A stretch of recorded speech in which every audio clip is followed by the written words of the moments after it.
Hey there. Subscribe to my channel. And also press this bell icon.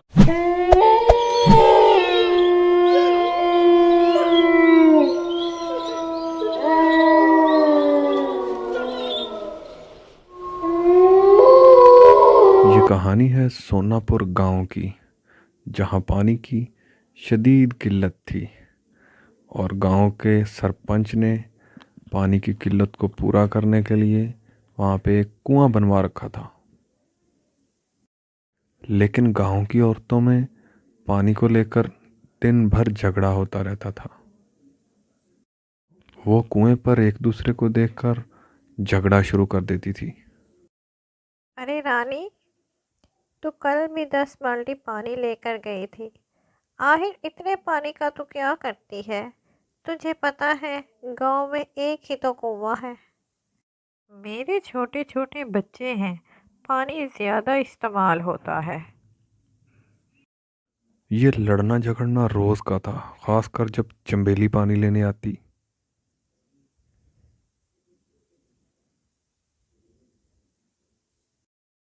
चंबेली गांव के सरपंच के यहाँ काम भी करती थी। मुझे भी पानी लेने दो, मुझे काम पर जाना है। तो क्या तुम्हारे काम कर दें? नहीं नहीं, ऐसा करते हैं, तुम्हें नहला ही देते हैं। जब तक हम लोग पानी नहीं भर लेते, तुम पानी के नज़दीक नहीं आओगी। हमारे बाद ही तुम पानी भर सकती हो। रानी चंबेली को बहुत ज्यादा बातें सुनाती है और उसकी बाल्टी दूर फेंक देती है, जिससे चंबेली को बहुत ज्यादा दुख होता है और वो पानी भरे बगैर ही वापस काम पर चली जाती है।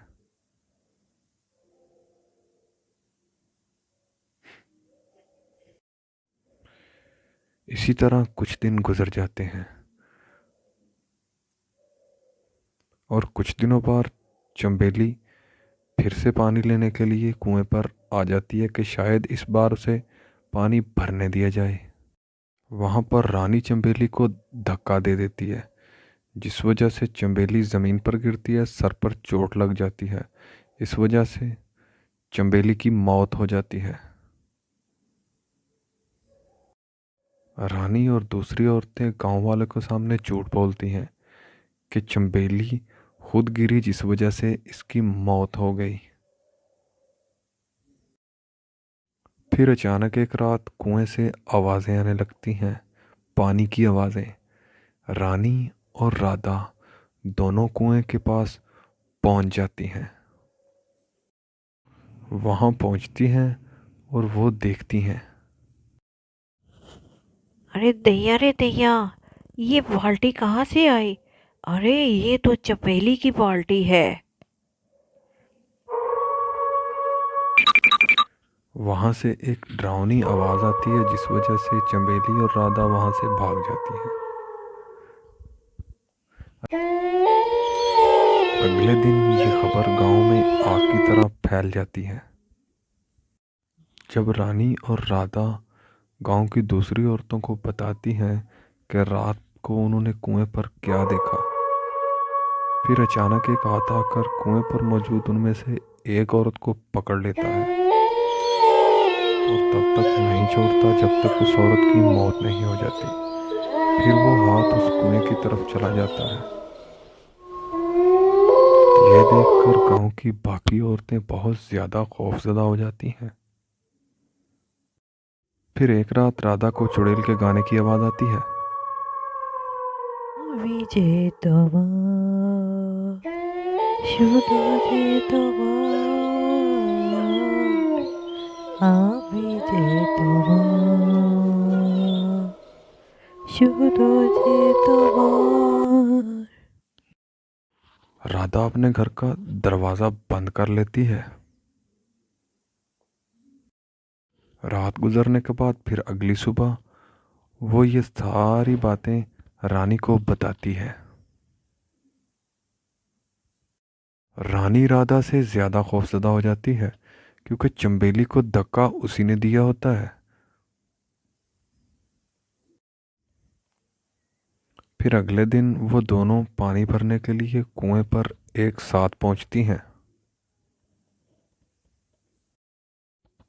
फिर अचानक चुड़ैल का हाथ उन पर हमला करता है और वो वहां से भाग निकलने में कामयाब हो जाती हैं।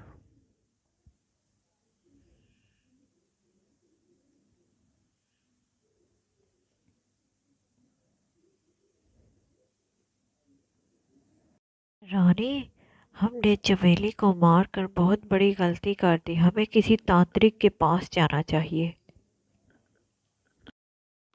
फिर तांत्रिक के पास पहुंचने के बाद वो दोनों तांत्रिक को अपनी सारी बात बताती हैं। तांत्रिक उन्हें कहता है कि जो काम तुम लोगों ने किया है मैं तुम्हारी मदद नहीं कर सकता, लेकिन मशवरा दूंगा कि तुम लोग चंबेली के घर वालों से जाकर माफ़ी मांगो।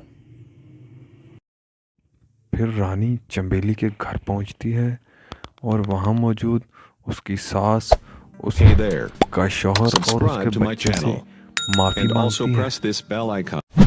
फिर वो लोग उसी रात कुएं के पास पहुंचते हैं। अरे माँ, तुम इन लोगों को माफ क्यों नहीं कर देती? तुम इन लोगों की तरह बुरी मत बनो।